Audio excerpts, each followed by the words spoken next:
Hello, Cosmic Soul family. This conversation will be discussing the new moon in Cancer on July 14th, 2026. It's at 5:44 a.m. Eastern Standard Time here in the United States at 21 degrees, 59 minutes.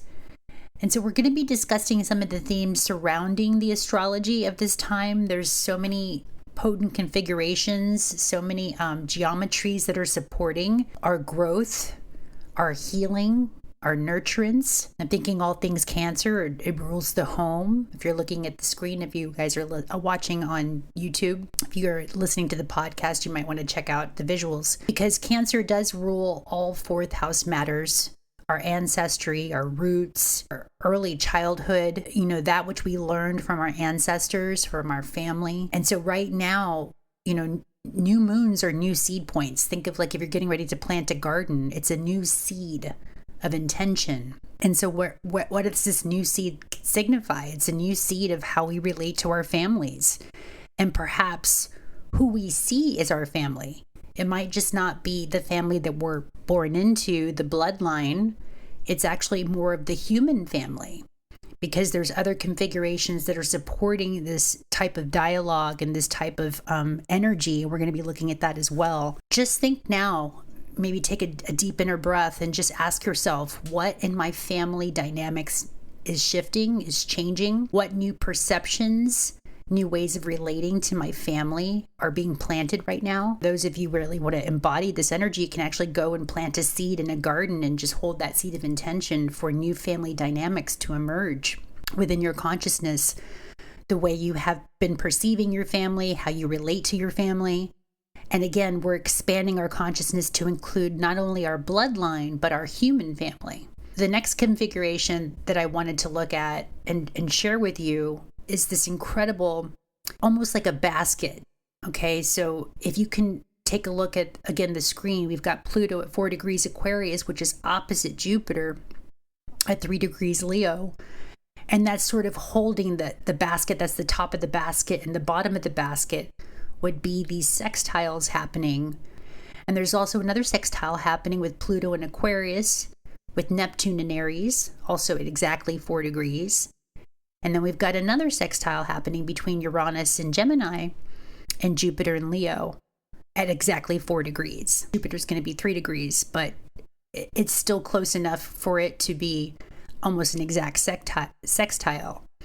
And when we look at the numerology of the 4 is foundation, which fourth house rules Cancer. So we're setting new foundational roots. What are we setting the foundation for? Well, I first look at the top of this basket, which is going to be the opposition of Pluto, which is our transformation planet. It rules things that need to shift or change, that need to die to be reborn. Think of like the Phoenix energy.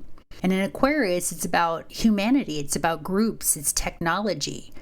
It's the future. And oppositions usually means that they're not so much opposing forces as they pull from one another to create a unifying third field. So in other words, how I see it is this Pluto in Aquarius is pulling towards Jupiter in Leo, and the Jupiter in Leo opposite is pulling from Pluto and Aquarius to create balance, right? These opposing forces always ultimately want to create balance and homeostasis. That's how nature usually tends to operate. So with Jupiter and Leo, Jupiter is our planet of expansion. It's a philosophy, it's higher learning, it's beliefs, how we learned it rules law and religion, right? And so in Leo, it's the heart, it's creativity, it's leadership. Jupiter is pulling from Pluto deep transformation in what the heart believes, what our creative life force energy is calling us to create something new within the collective, within our groups, within the human technologies that are emerging. Think of AI, right? In these data centers. Is the technology coming from our hearts? Is it connected to our soul? Is it connected to what we love? Because sometimes with Pluto and Aquarius, it's just about systems and organizations, and it can be very soulless in that way. So Jupiter, it's pulling towards Jupiter saying, but wait a minute, all these technologies that are being created want to be created with soul, with heart, with intention. So it's really asking us to look at our lives to say, yes, we are advancing, we are growing technologically, we're expanding our groups, we are changing systems, right? Think of governing systems, monetary systems, healthcare systems, all the systems that connected to humanity. And then with Jupiter, it's expanding our need to come from the heart, not just to create systems for system's sake, but actually to do it in a way that's going to be heart-centered, that benefits us, that allows for our creative soul expression. Leo is ruled by the sun, which is solar energy, solar plexus, right? It has to do with our soul intention. Sextiles are supporting because sextiles are supportive energy, but it needs action, right? So with Neptune, it's about the dream, it's vision questing, it's imagination, and it's Aries. In Aries, it's about the self, the I am. So can you image yourself becoming a new visionary, a new way to use these technological advances in Aquarius, Pluto, changing how you relate to it, and also becoming more steadfast and sovereign, and having a new vision of yourself within these new systems, within these new constructs, matrices, geometric patterns that are forming in our sky. You know, Neptune wants you to have a new vision of what? Yourself, the I am. And then with Uranus, how it's having a harmonious conversation with Uranus, which is the planet of change, unexpected change, innovation, the future. In Gemini, it's the mind. It wants you to think differently. It wants you to perceive your reality and humanity and yourself within the construct of this consciousness in a whole new periphery, in a more sovereign way. So that you might get flashes of insight, of aha moments, of like out of the blue ideas. And because the energy is happening so fast, good thing we have this retrograde happening in Cancer right now, till the end of the month, end of July. It's helping us to integrate it into what? Our homes, our families, our ancestors. You know, this is also what I've been called to do, is really work on my meditation practices, right? Transcending time, where there's certain quantum constructs that say there is no really past or future. In some realms, all realities are happening in the now. So can you take this now time energy and reconstruct how you perceived your past family dynamics? Can you reconstruct and perceive a new dynamic for humanity in the future, one that's more cooperative?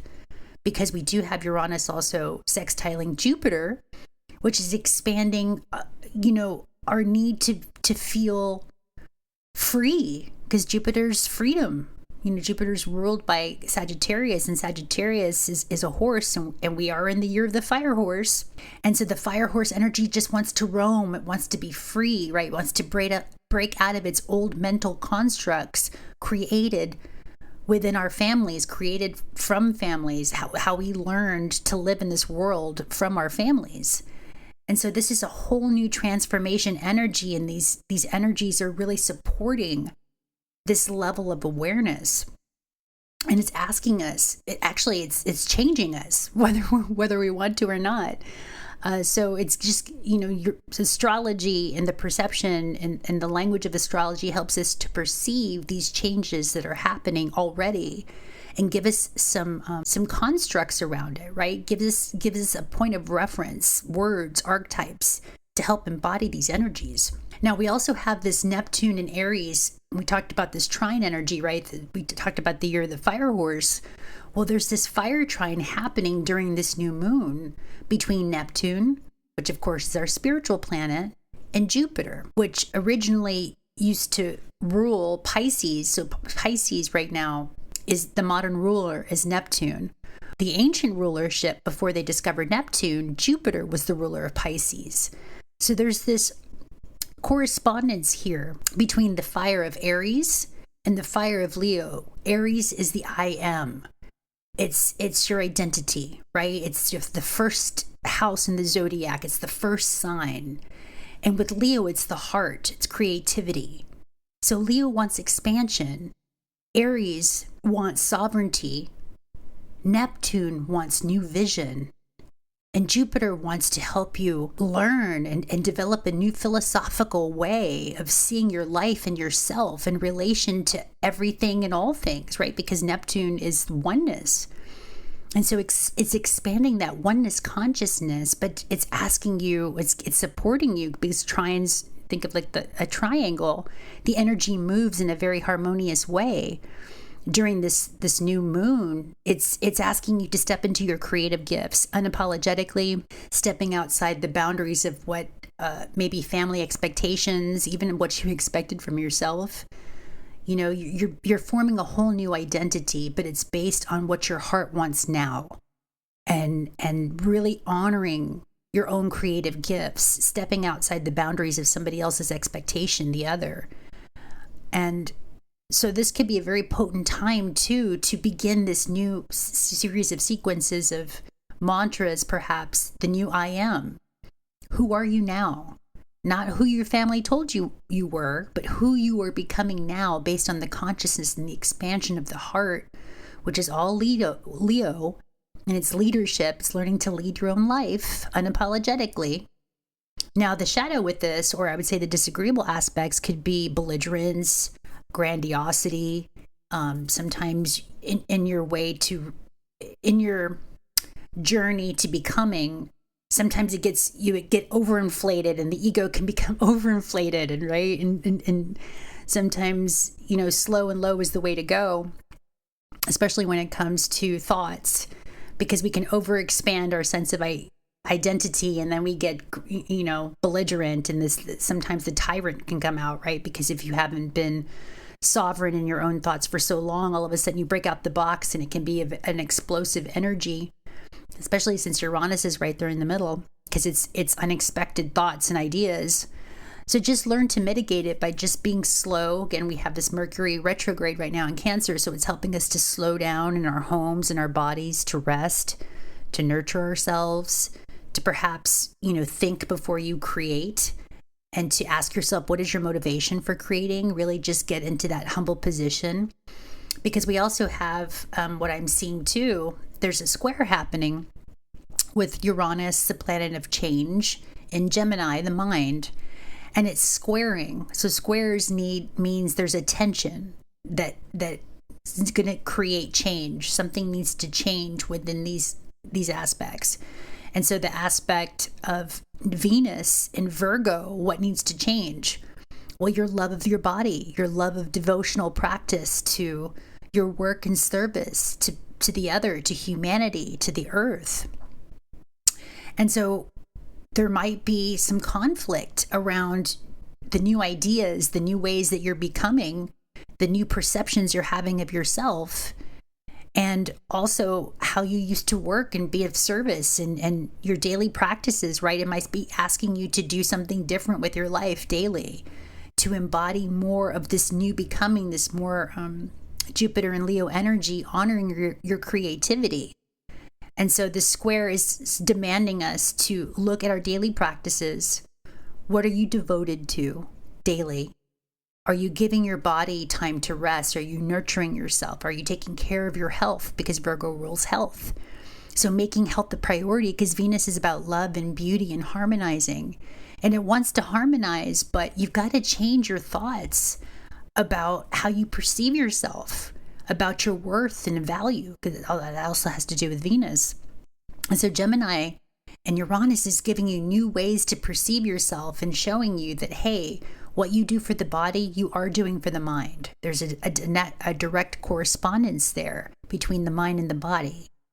So perhaps really integrating meditative practices, harnessing the power of the mind, calming the mind, because Uranus also has to do with the nervous system. It has to do with electricity. So are you grounding? Are you making sure that you're making your mental, spiritual, and physical health a priority? Because that's what's going to help you integrate these very polarizing energies. But the new seed in Cancer is giving you permission to nurture yourself in a whole new way, perhaps maybe even a way that your ancestors didn't get to nurture themselves, because they were never taught that, right? They were never shown. This is, again, recalculating and recalibrating how we perceive reality and our bodies and ourselves, and how this is all deeply connected. And another deep, interesting configuration that I was looking at was called a yod, or the finger of God formation. And this is where two planets are in sextile. And the two planets we're in sextile we're looking at is Pluto at 4 degrees in Aquarius, is sextiling Neptune in Aries at 4 degrees. And it's pointing to, like a finger, it's pointing to Venus in Virgo, right? It's called the quincunx. So Pluto is going to be quincunxing Venus, and so is Neptune. So this is what's called, astrologers called the finger of God formation. And this finger of God formation is very interesting because it's almost like it's a sacred adjustment point. It's a fated feeling that something need to be refined.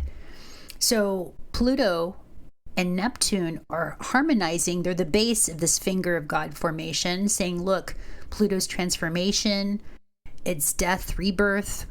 Neptune is the dream or spirituality, and it's pointing to Venus in Virgo, which is about our daily practice and our love of health, of the body. So this is an opportunity to really, we're being positioned geometrically within these planetary systems to create new practices that are spiritually based, that are transformative. And as you transform yourself, Venus, because it's a personal planet, right? As you transform your love of self, really learning to love yourself, practice learning to love yourself. Neptune, bring in your spiritual practices, connect it to the field, right? It could be as you heal yourself, you also heal the people around you, because we are in this Indra's net, this quantum field of energy, that what you do for yourself, you do for the other. And again, it's quantum, it's instant. There is no time. We're transcending this time construct. And we're really moving into now time presence. And Pluto is giving powerful transformation abilities. I think of like the alchemist, because it rules Scorpio. So you're alchemizing not only yourself, but your groups, your communities, humanity, by doing the work on yourself. So this finger is pointing towards, again, your daily habits, how you perceive yourself, how you love yourself, taking time for yourself, slowing down. We've got Chiron and Taurus also that's aspecting this. It's trining this energy of Venus and Virgo, which is supporting you to say, look, the healing you do for yourself, you do for the other. It's such a potent time of deep transformation. It's happening anyway, but we're being given the periphery to see it, to experience it, to embody it, to integrate it, and then to project it out to our groups and human family, because that's what we're moving towards right now in this sort of sacred readjustment, in this yod, this finger of God formation. And again, the geometry is so potent. I think of it like it's almost like a container that's handling these opposing forces in a very benevolent way. So during this new moon in Cancer, if you want to embody the energy of this new seed point, go and plant a new garden or a tree or a seed. Take something symbolically that you're planting and take care of it, right? Be mindful of how you nurture it and watch it grow, because what you're doing symbolically is you're watching yourself grow. You're watching your energy expand. And how you take care of this little seedling is also a reflection of how you're taking care of yourself. So thank you so much for connecting to this type of content. If you like this type of astrology, more metaphysical, spiritual connection to the cosmos, the archetypical energies, I would invite you to like and subscribe and to share this if you found value. And I'm so grateful for you. You're spending your most valuable time, which is your energy to be here. Your most valuable asset is your time. So thank you for spending your time with me here. And I'll see you in the next transmission. Thank you so much. We got this, Soul Fam. So much love.